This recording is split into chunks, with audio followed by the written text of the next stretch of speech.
تو خلا کا پروسیس اتنا آسان بنا دیا گیا ہے. خلا کا پروسیس اتنا آسان ہے کہ اس میں مرد طلاق دینا چاہیے یا نہ دینا چاہیے, سنا جائے یا نہ سنا جائے, خلا فائنل ہو جاتا ہے. وجہ کیا دیکھ رہے ہیں؟ اس میں سب سے بڑی ریزن وہ لو میرج ہے. اچھا, لو میرج میں بھی کیا عدم برداشت ہے اور فیک لائف کا دکھایا جانا ہے. 2018 سے 2022 کے درمیان یہ تعداد تھی 1,52,700, جو کہ 2023 میں ایک سال میں یہ تعداد پہنچ گئی 1,47,000. اگر اتنی بڑی تعداد, اور یہ صرف خلا کے کیسز کی ہے, طلاق بھی شامل کر لیں, کم از کم یہ 3 لاکھ کے قریب تعداد بنتی ہے. ہمارے یہاں جوڈیشل سسٹم بچوں کی کسٹڈی کے معاملے میں اتنا نالائق ہے کہ بچے, میں کہتا ہوں, مینٹلی طور پہ سک ہو جاتے ہیں جب ان کو باپ کے ساتھ ملاقات کے لیے کورٹ میں جانا پڑتا ہے. بسم اللہ الرحمن الرحیم. السلام علیکم جی, میں ہوں محمد رضوان سرور, اور ناظرین آپ دیکھ رہے ہیں نیوز ون ڈیجیٹل.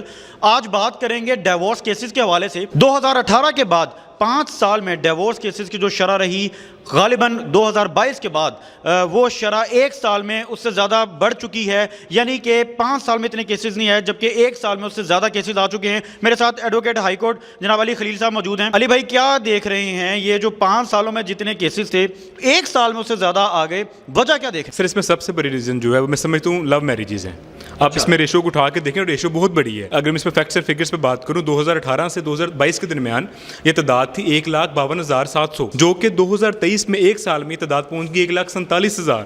اگر اتنی بڑی تعداد, اور یہ صرف خلا کے کیسز کی ہے, ابھی طلاق کے کیسز, یعنی یہ خلا کے کیسز ہیں, ابھی طلاق کے تو پھر اس سے بہت زیادہ ہوں گے.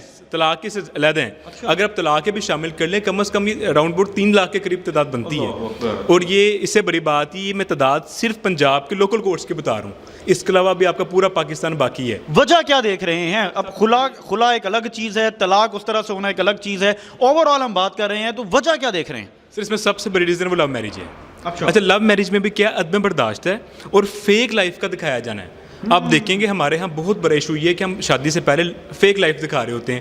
لڑکا جو ہے وہ کچھ اور دکھا, سوشل میڈیا پہ لائف اور ہے, وہ ٹک ٹاکر کی دنیا ہے, یوٹیوب کی دنیا ہے, وہ آرٹیفیشل دنیا دکھا کے ٹریپ کیا جاتا ہے. یہ ٹریپ کرنا ہی ہوا نا آپ نے, جب مس انٹرپریٹ کر دیا جاتا ہے, غلط بیانی کر دی جاتی ہے, اور شادی کے بعد حالات جب آن گراؤنڈ ریئلٹی کچھ اور ہوتی ہے. جیسے ایک بہت بڑی ریزن ایک تو لو میرج ہے, اس کے بعد برداشت کی کمی ہے. آپ ان کیسز کو اٹھا کر دیکھیں, پیچھے ریزنس پہ جائیں گے تو ریزنس کچھ بھی نہیں ملیں گی. جیسے برداشت کی کمی ہے, چھوٹی بہت نوک جوک ہے. برداشت تو علی صاحب میں سمجھتا ہوں کہ ویسے ہی ہمارے معاشرے میں اب بہت زیادہ کم ہو چکی ہے, فرسٹریشن بہت زیادہ بڑھ چکی ہے, اور یہاں پر چونکہ مہنگائی کا مسئلہ ہے, میں تو یوں کہوں گا ایجوکیٹ نہیں کیا جاتا, ایجوکیشن کی کمی ہے. ٹھیک ہے, وسائل تو ماشاءاللہ پاکستان میں بھرپور ہیں, مگر نہ ان کو استعمال کیا جاتا ہے, اور اس میں ہم ہر بات میں گورنمنٹ کو قصوروار نہیں ٹھہرا سکتے, یہ ہماری اپنی بھی اخلاقی غلطیاں ہوتی ہیں کچھ. تو مجھے تھوڑا یہ بھی بتائیے کہ آپ نے چونکہ خلا کی بات کی ہے, تو لو میرجز کے بعد یعنی خلا لینے کے لیے خواتین آ جاتی ہیں کہ عدالت میں, تو خلا کا پروسیس اتنا آسان بنا دیا گیا ہے, وہ پروسیس پہ بھی کچھ بات کریں. اچھا, خلا کا پروسیس اتنا آسان ہے کہ اس میں مرد طلاق دینا چاہیے یا نہ دینا چاہیے. میں کہتا ہوں پاکستان کے تمام کیسز میں سب سے جو آسان کیس ہے وہ خلا کا کیس ہے, جو کہ 1-1.5 منتھ کے اندر فائنلائز ہو جاتا ہے, اور اس میں مرد کو سنا جائے یا نہ سنا جائے, خلا فائنل ہو جاتی ہے. یعنی اس میں تو یعنی میں تو یوں کہوں گا ڈسکریج کرنا چاہیے, یعنی موقع تو دینا چاہیے, ڈسکس کرنا چاہیے, شرعی پوائنٹ آف ویو سے بھی بہت زیادہ خیال رکھنا چاہیے. یعنی اتنا آسان پروسیس کر دیں گے پھر تو جذباتی ہو کے بھی بہت سارے لوگ, یہ بھی ہے کہ عورت صرف جا کے یہ کہہ دے کہ مجھے اپنا شوہر پسند نہیں ہے. اچھا, یہ بھی ایک ویلڈ گراؤنڈ ہے خلا کے لیے, اور اتنی گراؤنڈس پر بھی خلا ہو رہے ہیں. اچھا, ایک تیسری ریزن بہت بڑی جس کو ہم اگنور نہیں کر سکتے, وہ تھرڈ پرسنس کی انوالومنٹ. خاص طور پہ واٹس ایپ آنے کے بعد ہم کمپیئر کرتے ہیں اپنی لائف کو دوسروں کے ساتھ. جب ایک بندہ موقع پر موجود نہیں ہے اور لڑکی فون اٹھا کر مشورہ کریے اپنی بہن سے, ماں سے, اور ان کی تھرڈ پرسن کی انوالومنٹس ہماری لائف میں ایک بہت ریزن ہے خلا اور طلاق کے کیسز کے بڑھنے. اور کوئکلی بات کرتے ہیں, جو اولاد ہوتی ہے یعنی شادی کے بعد بچے ناظرین جو کانسیکوینسز فیس کرتے ہیں, سب سے زیادہ میں کہوں گا کہ اس کا جو پریشانی کا, اور میں یوں کہوں گا کہ کمپلیکس کا جو شکار ہوتے ہیں وہ اولاد ہوتی ہے, بچے ہوتے ہیں. کیا کہیں گے, وہ اولاد کا کیا قصور ہے, وہ کہاں پر سٹینڈ کرتے ہیں؟ ان کیسز میں نے یہ بھی دیکھا ہے کہ شادی کے 10 سال بعد یاد آیا, 6 سال بعد یاد آیا کہ ہماری ایک دوسرے سے ذہنی ہمانگی قائم نہیں ہو پا رہی. اور مزے کی بات ہے 6 سال ہوئے ہیں شادی کو, بچے 5 ہیں.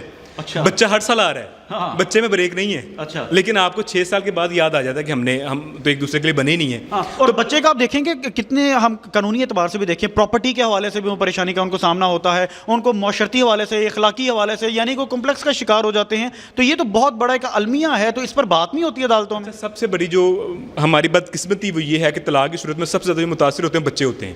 ہمارے یہاں جوڈیشل سسٹم بچوں کی کسٹڈی کے معاملے میں اتنا نالائق ہے کہ بچے